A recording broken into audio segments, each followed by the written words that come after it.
Cosmic Shakti, baby! You can find all my clothing and merchandise and artistic expression by clicking Show More underneath this video and finding the links below.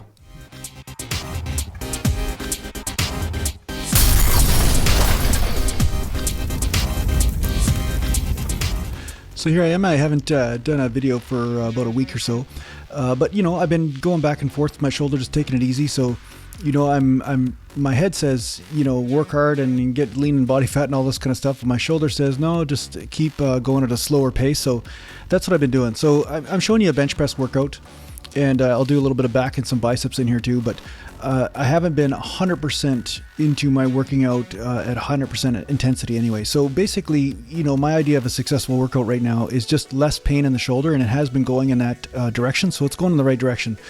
But ultimately, this is what I talk about, you know, listening to your body and finding out what feels right.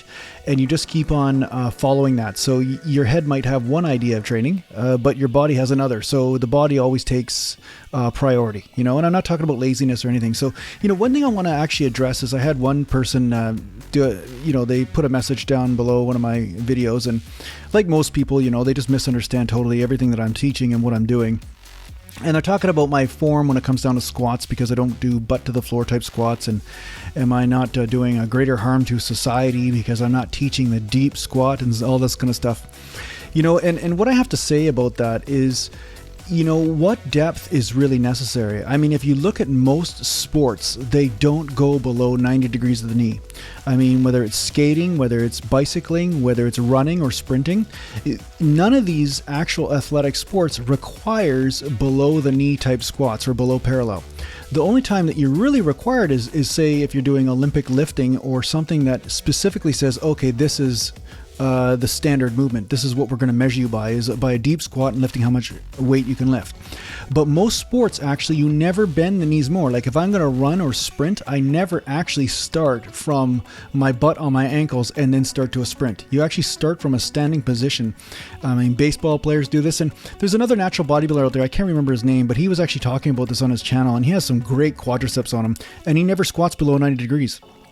And so, you know, the reason why I started this channel was to show you what I did in order to get, you know, top level in natural bodybuilding and to gain a lot of muscle and to get pretty lean. And I don't look at my top form right now because I'm overcoming injuries that I got from other sports, not bodybuilding and not by the way I train. But the fact is that, you know, there are certain ranges of motion that are necessary. There are optimal torque curves for your muscle and your joints, and it will be different depending on the person. So that's what I'm teaching here. I'm not saying everybody go lazy and do 1-inch movements, but if that 1-inch movement is the right one for you, then do it. But I'm not saying, you know, hey, everybody, let's just be lazy and don't move, you know, and that's kind of what this person was basically trying to say. So that's not my point. You know, I'm showing you exactly what I did in order to gain muscle. And when I bend over row, I'm pulling with my back. I'm not trying to pull with my biceps. I'm not trying to pull to my throat, you know, and people think that, oh, you're supposed to pull, biggest range of motion, period, depending, and it doesn't matter whether you rotate the joints or nothing. It's like, no, that's not how weight training works. It's more in straight lines. So for instance, with this bicep curl I'm doing right here, you know, I have my elbows back. Okay, so the reason why I have my elbows back is because I'm trying to hit just the bicep. Now, when I bring my elbows forward, which I do for a while because, hey, I'm an open-minded dude. Like, I'll do this here. Now, see? You can see me doing it right there. I will do that and see how that feels. You know, I'm not against anything. You know, it's just everybody moves a little differently. But when I bring the bar all the way up and bring my elbows forward, what I find is that the weight starts to transfer from the bicep and then move to the shoulder and also move to the tendons in different areas. Okay. So, you know, I'm open to trying anything, but once you start to notice that your body's not doing well with that, then you got to change it. So right here, I'm doing a massage technique on the bicep. I'm finding individual tight muscles in the bicep, and I'm working it out and creating optimal blood flow in the area. So this is something that you can actually experiment with. And if you have a massage therapist, then talk to your massage therapist about certain massage techniques you can incorporate in your training and in your warm-up. And there are some that are pretty safe that you can actually do, you know, and you'll find out maybe the hard way. You never want to rub nerves or veins or arteries. You know, you want to stay in the muscle. So I found that out the hard way. One time I worked on the inside of my bicep, and I worked on actually the armpit area, and I actually got the nerve, and this was years and years ago, and my wrist went dead for a few days. So Yeah, you learn. So as you can see here, the biggest priority is me keeping my elbows back and just, using the bicep, keeping the tension on the bicep.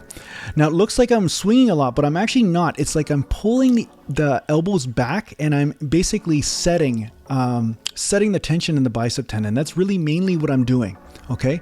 Now it is hard to do a slow rep with this type of form, no doubt, but this is the type, if you want to know what I did to get 18 3/4 inch biceps at a 5'8" frame, this is the type of rep that I did. Okay. So this is what I'm showing you.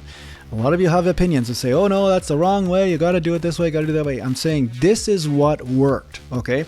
So that's basically non-contestable. Now here and there, I will do a one where I pull it all the way up like this just to show you, yes, I can do that.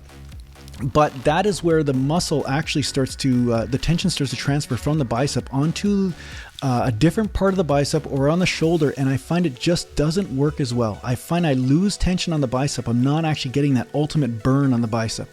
So this is something you can experiment with. You can look at it as different than a bicep curl. You can look at it as a different exercise altogether if you have to, but it does work. It's some people call it the slide curl. They call it the slide curl where you drag, or the drag curl where you drag it up, but basically it works. As you can see, my biceps, are getting a good pump from it, right? So it does work and it's something different. So there's your share of enlightenment on natural bodybuilding for today. And thanks for tuning in, and I'll talk to you next time.